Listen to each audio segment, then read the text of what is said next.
Dear friends in Jesus Christ, today we are in the 19th Sunday of the Ordinary Time, Year A.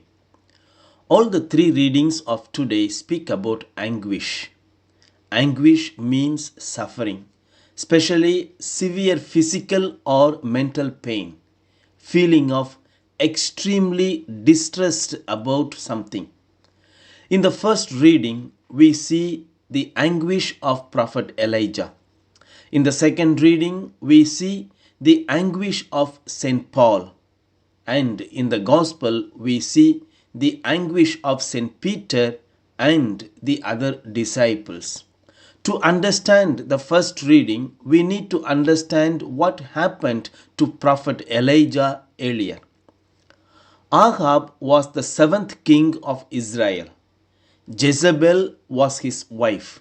Queen Jezebel was a foreigner and she wanted the Israelites to worship the pagan god Baal. But Prophet Elijah was preaching against false gods and idolatry. So the queen called for a contest. The contest was to decide which god was stronger, Yahweh or Baal.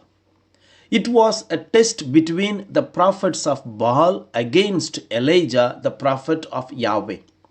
Each would sacrifice a young bull. The servants of Baal went first. Baal's priests danced around the altar.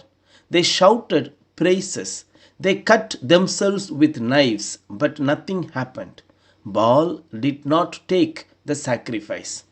Then it was Elijah's turn. Elijah dug a trench around the altar, filled the trench with water, poured water all over the altar and kept the bull on it. Then Elijah called on Yahweh. Lightning flashed. In a flash of light, the bull became a pile of ashes. Yahweh spoke with power. Elijah proved that Yahweh is the true God.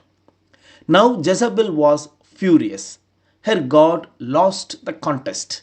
The queen sent out her soldiers to arrest Elijah.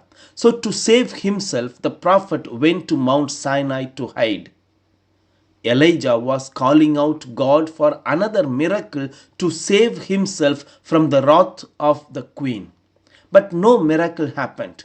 There was a strong wind.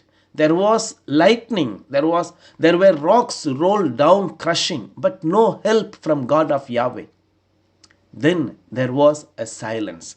In that silence, God spoke to Elijah in a tiny whisper. The voice was so low that it could be hardly heard. At that moment, the anguish of Elijah was gone. In the second reading, the letter to Romans, St. Paul expresses his anguish very explicitly. He says, "There is a great sorrow and unremitting agony in my heart. It is because the Jews refused to see Jesus and their promised Messiah." The anguish of the disciples and of St. Peter are expressed in the Gospel of today. We have two miracle stories in the Gospel of today.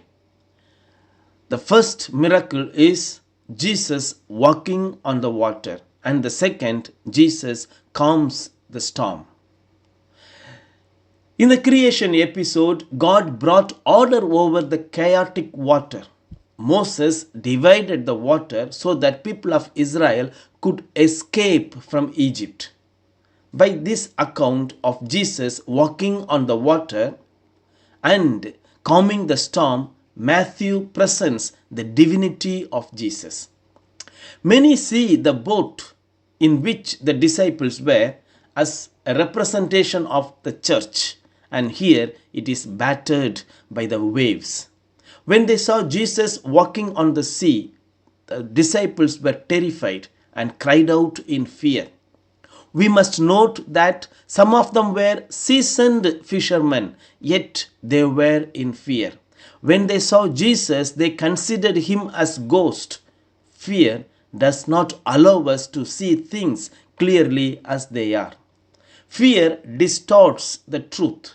but Jesus announces himself as I am, which is similar to the name of God used to identify himself in the Old Testament. Seeing Jesus walking on the water, St. Peter wanted to walk on the water too. And with the command of Jesus, Peter walked. But he began to sink. There are three spiritual reasons are given why Peter began to sink.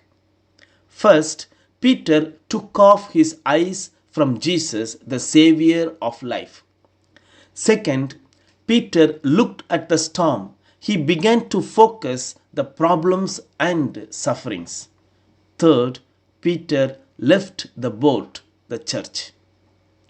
But the beauty is that Peter, without any delay, he cried out to Jesus, Lord, save me. It is an expression of faith, also an act of faith.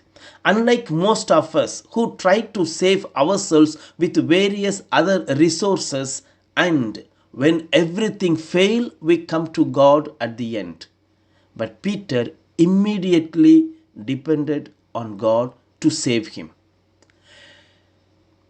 Then once Jesus entered into the boat, the wind, the storm calmed down. When Jesus comes to us, when we receive him, all the storms that we experience will be calmed down. So in all the three readings of today, we come across anguish. The anguish of Elijah, the anguish of St. Paul, the anguish of St. Peter, and the anguish of other disciples. It is important to see how Jesus encounters the anguish of St. Peter and the anguish of other disciples. Jesus says, You of little faith, why did you doubt? Dear brothers and sisters, we can classify the people into three groups on the basis of their faith. They are, first, people of no faith.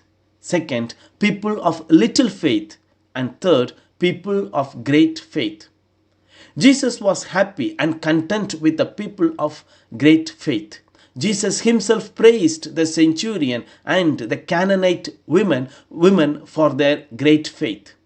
Jesus did not care about the people of no faith. Pharisees and Sadducees did not have faith in Jesus, and Jesus did not care about these people.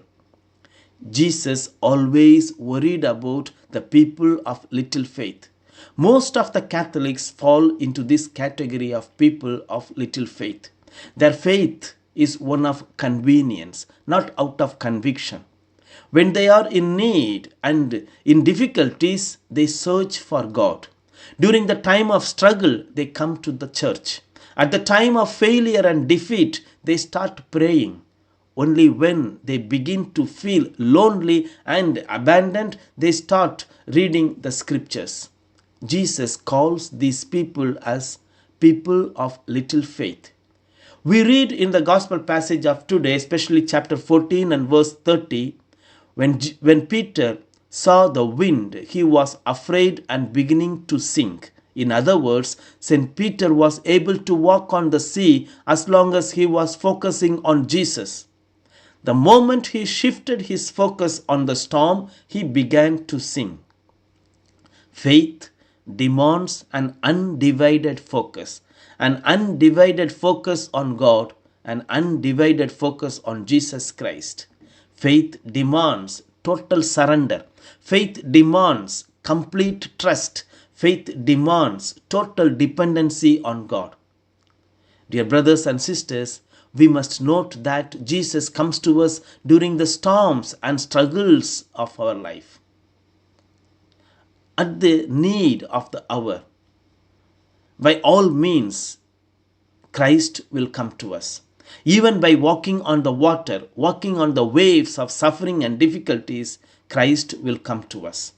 The Eastern world believed that the world was created by bringing an order over chaotic caused by the wild water. So God was so powerful to walk over the wild water. Here, Jesus walks over the water. It just communicates his power over the sea, his power over the suffering, his power over the difficulties and problems. When Jesus got into the boat, the wind calmed. The disciples bowed their head and said, "Truly you are the Son of God." It was an homage paid to Jesus. This is a sign of the total acceptance and acknowledgement of the power of Jesus. This is the implicit Christology that Matthew communicates to us. Let us not forget the words of Jesus: "Take courage, it is I, do not be afraid." Take courage, it is I, do not be afraid.